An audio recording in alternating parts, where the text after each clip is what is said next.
सेठ जी, मैं राही के क्लब से लेके शमा बेगम के अड्डे तक हर जगह ढूंढ चुका हूँ। बादशाह और लांगा का कुछ पता नहीं चल रहा है। तुमने उनके तमाम जानने वालों से पूछताछ की है क्या? जी सेठ जी, वो कहते हैं कि उन्होंने कहीं दोनों से उनकी शक्ल ही नहीं देखी है। कहाँ जा सकते हैं दोनों निकम में? अच्छा, वो काम ही नहीं हुआ सेठ जी जो आपने दिया था। जिब्रान अभी जिंदा है। उसने राबी की गुमशुदगी की रिपोर्ट लिखवाने के लिए थाने में कोशिश की, लेकिन वो थानादार आपके जानने वाला है, इसलिए उसने घास नहीं डाली। अच्छा ठीक है, और हाँ, जिब्रान को मारने की जरूरत नहीं है। तो सुनो, दोनों निकम्मों से रब्ता करने की कोशिश करते रहो, और जो भी इत्तला मिले मुझे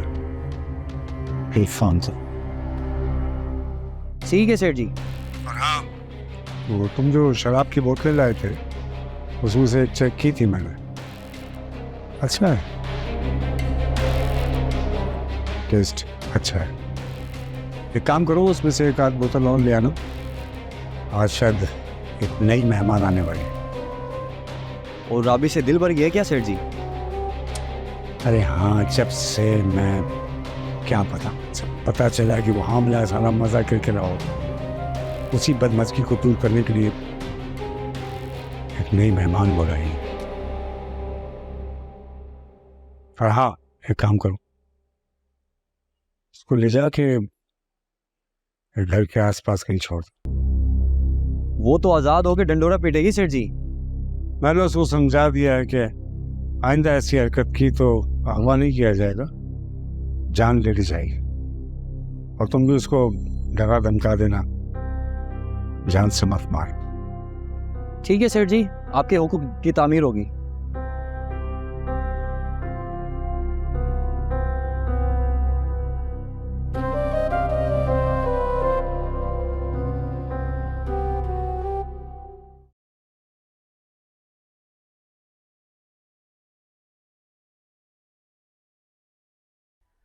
अरे सकीना,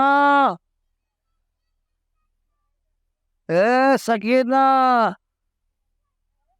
सकीना, आहा, ए सकीना, अरे भाई नाश्ता ले आ जल्दी से, काम पे देर हो रही है। आ रही हूँ, चाय तो डालने दे, गरम गरम चाय। आह, ले। सब अल्लाह, ओह, बिस्मिल्लाह और रहमान रहीम।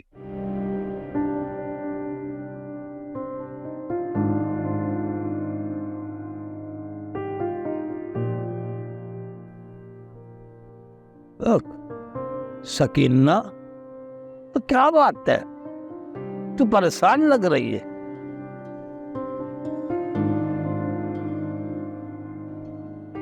तो कुछ बात तो नहीं रही मेरे से? क्यों? जिब्रान आया था, कह रहा था रावी घर पे नहीं है, कह रहा था उसने हर जगह ढूंढा है, इसलिए तो बेचारा इधर आया था देखने के लिए, फिर भी नहीं है। अरे तू ये बात अब बता रही है मुझे सकीना? क्यों? रात को तुम देर से आए थे और थके हुए थे, इसलिए मैंने सोचा तुम्हें परेशान नहीं करूं। मैंने सोचा सुबह तक जिब्रान कोई अच्छी खबर ले आएगा, लेकिन अभी तक नहीं आया है। पता नहीं कहीं नया दिल घबरा रहा है। तो मेरी राबी कहाँ होगी, कहाँ उसे ढूंढूं, कहाँ जाऊं मैं, मुझे समझ में नहीं आ रहा।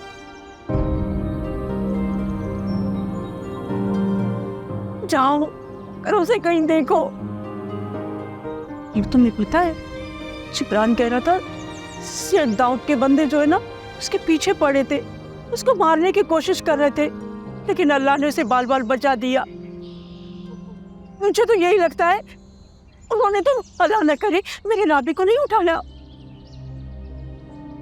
इसका मतलब है सेठ दाऊद अब भी मेरी राबी और जिब्रान का दुश्मन बना हुआ। हम क्या कर सकते हैं? सेठ दाऊद का हम क्या कर सकते हैं? कुछ नहीं कर सकते, कुछ भी नहीं कर सकते। मैं जा रहा हूँ अपनी बेटी को देखने, ढूंढने के लिए। कयूं, ओ कयूं, कयूं मैं भी चल रही हूँ तेरे साथ में। कहाँ मेरे साथ खाक चलती फिरेगी तू? तू घर में रह, दुआ कर, मुसल्ला बिछा और दुआ कर राबी के लिए, सब अच्छा करेगा अल्लाह, इंशाअल्लाह इंशाअल्लाह। मुझे पता नहीं क्या हो रहा है कयूं। अरे अल्लाह अच्छा करेगा, देखना। राबी पता नहीं कहाँ हो। अल्लाह अच्छा करेगा, तू देखना। ढूंढना, सबसे पूछना उसका। कहाँ जाऊँ मैं, कहाँ ढूंढूं? या अल्लाह मेरे राबी जहाँ भी उसको अपने हिफ्ज़ो मारते रख। रशीद साहब, हम लड़की के माँ बाप हैं, आपसे ज्यादा हम पर बीती। हम ये खोई हुई इज्जत तो वापस नहीं ला सकते, लेकिन लोगों की जबानों पे ताला लगाने के लिए बहुत जरूरी है रशीद साहब कि हम महविश और वही की शादी करा। रजा साहब, आप लोगों की बेटी का हमला होना मेरे लिए एक सवालिया निशान बन के रह गया है। और ये बात मैं आप लोगों से पहले भी कह चुका हूँ कि वहीद ने जो कदम उठाया है वो मेरी मर्जी से नहीं उठाया था। लेकिन हमारी बेटी आज जिस अजाब से गुजर रही है, इसमें सारा कसूर आपकी बेटी का है। मेरा कोई कसूर नहीं है, आप ही की बेटी ने मुझे वरगलाया था, वरना मुझे क्या शौक है आपकी बेटी से रिश्ता हो। तुमने भगा के क्यों ले गया था मेरी बेटी को? झूठा। उसके पेट में जो नासूर बन रहा है वो किसका है? अपनी बेटी से पूछें, उसके तो पहले ही 2-4 लड़कों से रिश्ते चल रहे थे और मुझे तो बाद में पता चला है। लेकिन अब मैं किसी भी कीमत पर आपकी बेटी से शादी नहीं कर सकता। मैंने पहले ही अपने बड़े भाई की बेटी के साथ वहीद का रिश्ता तय कर दिया था, लेकिन आप लोगों की बेटी की वजह से हमारे ताल्लुकात खराब होते होते बचे हैं। मैं मजीद और कोई रिस्क नहीं ले सकता। यानी हमारी इज्जत आग में मिल जाए, लेकिन आपकी रिश्तेदारियों पे कोई आंच ना आए। सर, ये तो कोई इंसाफ नहीं है। हमारे जख्मों पे मरहम रखने के बजाय आप नमक छिड़क करें। रशीद साहब, आप अपने आप को मेरी जगह रखकर सोचें। देखना, आप भी तो बेटियों के बाप हैं। मैं आपको हरगिज़ ये बददुआ नहीं दूंगा कि खुदा न खास्ता आपको भी ये दिन देखना नसीब हो, लेकिन जिस खामोशी के साथ हमारी बेटी ने हमारा एतमाद तोड़ा है, ये हादसा किसी के साथ भी पेश आ सकता है। रशीद साहब, मैंने आप लोगों से जो अर्ज करनी थी वो मैं कर चुका हूँ। अब आप लोगों की मर्जी है, जो चाहे करें, जो चाहे सोचें। और हाँ, अब हमारे घर से किसी भी किस्म का कोई भी रिश्ता जोड़ने का मत सोचेगा। उसने मेरा मुस्तकबिल ख़राब किया है। देखिए, जो मसला यहाँ हल हो सकता है ना, उसे अल्लाह ताला की अदालत में मुंतकिल मत कीजिए। यहाँ माफ़ी की गुंजाइश है। अल्लाह की अदालत ऐसी है जहाँ किसी की कोई गवाही काम नहीं आएगी। ना बेटा बाप का साथ देगा, ना बाप बेटे का साथ देगा। इसीलिए यहीं पर हर किसी को अपने हिसाब चुकता करना पड़ेगा। मेरा ख्याल है हमें समझाने से बेहतर है कि आप लोग यहाँ से चले जाएं। हमें आप लोगों से अब मज़ीद कोई वास्ता नहीं रखना। अब आप लोग जा सकते हैं।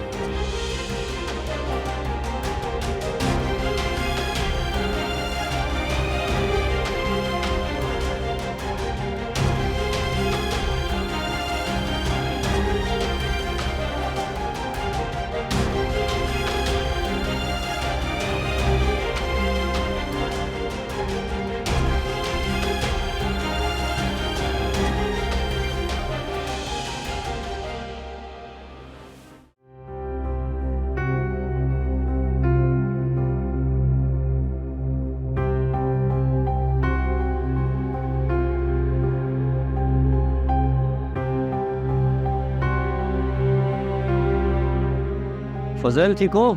शेरू भाई कैसे तबीयत है आपकी? आपको आने में देर हो गई, सेठ साहब तो चले गए। हाँ, लेकिन सेठ के साथ गाड़ी में कौन था? मालूम भी थी ना। मालूम या क्या कर? वो हर हफ्ते इसी टाइम जाते हैं और रात को डिनर के बाद वापसी आते हैं। मन हर हफ्ते आती है यहाँ। वो क्या करने आती है यहाँ पे? अरे शेरू भाई, आप तो जानते हैं सेठ साहब कितने रंगीन मिजाज के आदमी हैं। आपको पता है कोई लड़की क्यों आएगी सेठ साहब को पास? क्या बात है शेरू भाई, परेशान से लग रहे हो आप। दिल का मामला है, तुम नहीं समझोगे फजल। दिल का मामला? क्या मतलब? मानूर बीबी और आपका ये? हाँ फजल, मानूर से मोहब्बत करता हूँ मैं। इसका मतलब मानूर बीबी आपको धोखा दे रही है? आप बताओ आपके में क्या काम आ सकता हूँ? अगर तुम मेरे साथ देना चाहते हो तो शेठ दाऊद और मानूर के आते ही मुझे इतला कर देना। शेरू भाई, मैं आपके साथ हूँ। मानूर बीबी ने आपके साथ बेवफाई की है तो इसकी सज़ा उसे ज़रूर मिलनी चाहिए। ये जैसे ही दोनों आते हैं मैं आपको कॉल पे इतला। मैं तुम्हारी कॉल का इंतज़ार करूँगा फजल। ठीक है शेरू भाई। हाँ लो।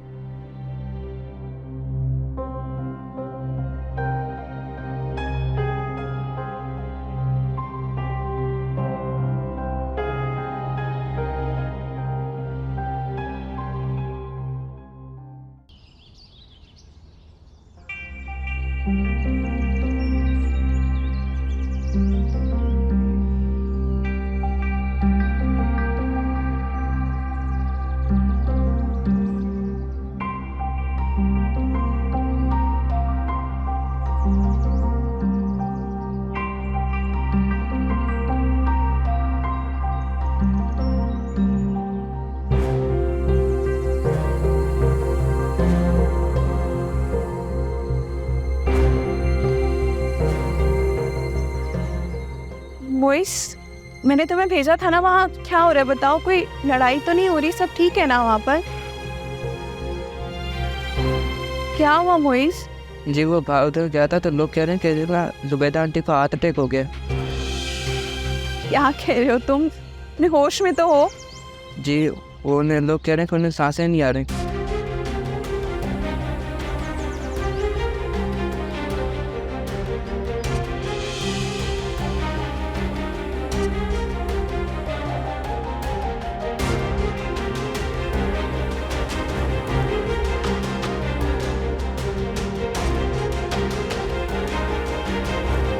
अम्मा,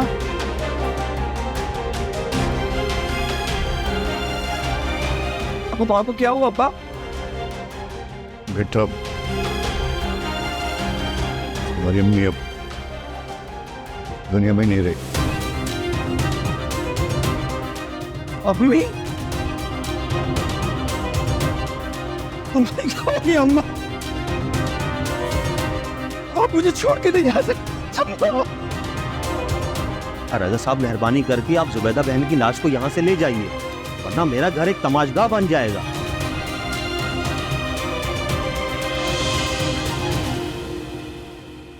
तमाशा तो अब तुम दोनों का बनेगा।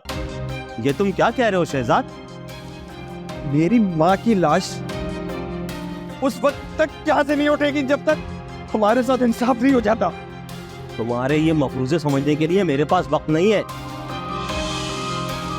उठाओ अपनी माँ की लाश को और चलते बनो यहाँ से। मैं 1 मिनट के लिए भी तुम्हारी माँ की लाश को यहाँ रखने के लिए तैयार नहीं हूँ। लगता है कि तुम्हारा ज़मीर सो गया। एक तरफ तो तुम लोगों ने हमें जिल्लत की भट्टी में छोड़ दिया और तुम्हारी नारवा सलूक की वजह से मेरी बीवी हमसे नाता तोड़ गई। तुम्हें अभी तक मेरे दर्द का एहसास नहीं? बचाल है कि तुम्हें जरा सी भी इंसानियत बाकी रह गई। अरे तुम लोग इंसान हो गए जानवर। लगता है आप लोग इस तरह नहीं समझेंगे। मैं अभी मोहल्ले के लोगों को जमा करता हूँ, वो इनकी लाश को घर तक पहुंचाएंगे।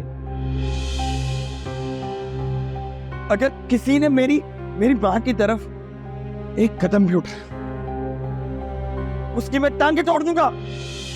शहजाद, तुम हद से बढ़ रहे हो और मेरी शराफत का नाजायज फायदा उठा रहे हो। तुम लोगों की वजह से मेरी माँ दुनिया से चली गई।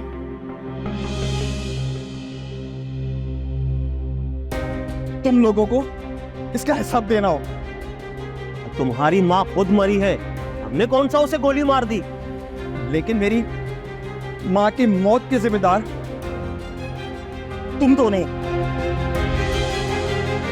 तुम दोनों के इनकार की वजह से मेरी माँ दुनिया से चली गई। आज खून का बदला खून से लिया। खुदारा रजा साहब, आप अपने बेटे को समझाइए। आप तो खुद गवाह है ना कि आपकी बीवी की मौत हार्ट अटैक से हुई है। ये खामखा हम पर इल्जाम लगा रहा है।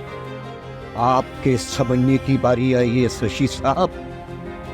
हम तो अपनी नादानी में, नासमझी में और खामोशी में अपनी सजा भुगत चुके। आपकी बारी है तो कदम उखड़ गए। ठीक कहता है मेरा बेटा, अब आपको इसका हिसाब चुकाना पड़ेगा। आप इस वक्त चाहते क्या है मुझसे? आपसे नहीं, आपके बेटे से। चलो ऐसे ही सही। आपका बेटा मोहल्ले वालों के सामने इस बात का इकरार करेगा कि मेरी बेटी जिस हाल में भी है उसको कबूल करेगा। मैंने आपको पहले ही बताया ना, मैं आपकी बेटी से शादी नहीं करूंगा। वो एक आवारा लड़की है, बेगैरत इंसान। तुम्हारी जुर्रत कैसे भी मेरी बहन को। रजा साहब, जो बात मुमकिन ही नहीं उसे बार बार दोहराने का क्या फायदा? मैंने आपको पहले भी बताया था कि ये रिश्ता किसी सूरत नहीं हो सकता। लिहाजा अब आप मेरी जान छोड़िए।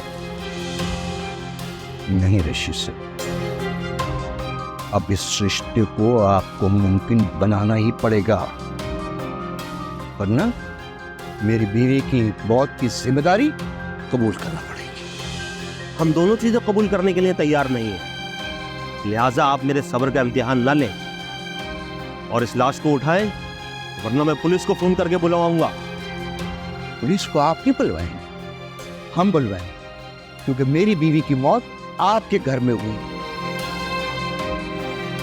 और इसके जिम्मेदार आप लोग हैं। ये सरासर बेबुनियाद इल्जाम है। आप समझने की कोशिश क्यों नहीं कर रहे? शहजाद, मेरा ख्याल है कि पुलिस को बुलवाओ। ये लोग इस तरह नहीं मानेंगे, बहुत ढीठ लोग हैं, ये डंडे की जबान समझते हैं। शहजाद रुको। रजा साहब, कुछ तो हमारी इज्जत का ख्याल कीजिए। जब आपने हमें इस काबिल ही समझा तो आप कैसे मुस्तहिक हो सकते हैं इस बात के?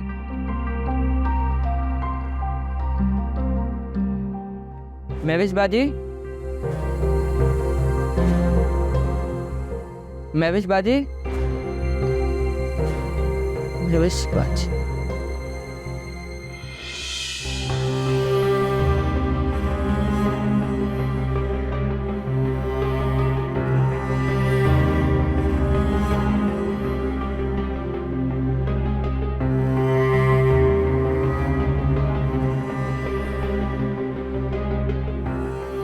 ठीक है, मैं आपको जबान दे दूं, वहीद और महविश की शादी कर दीजिए।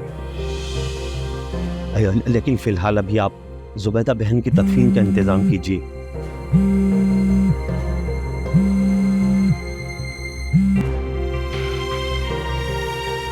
हेलो जी, महविश, क्या हुआ महविश को? क्या? ठीक है, मैं आए जी। अब्बा, अब्बा माँ की लाश से लगी कर। चलो अम्मा, अब्बा चलो अब्बा, मैं इंतजाम करता हूँ। माँ को लेकर इंतजाम करता हूँ।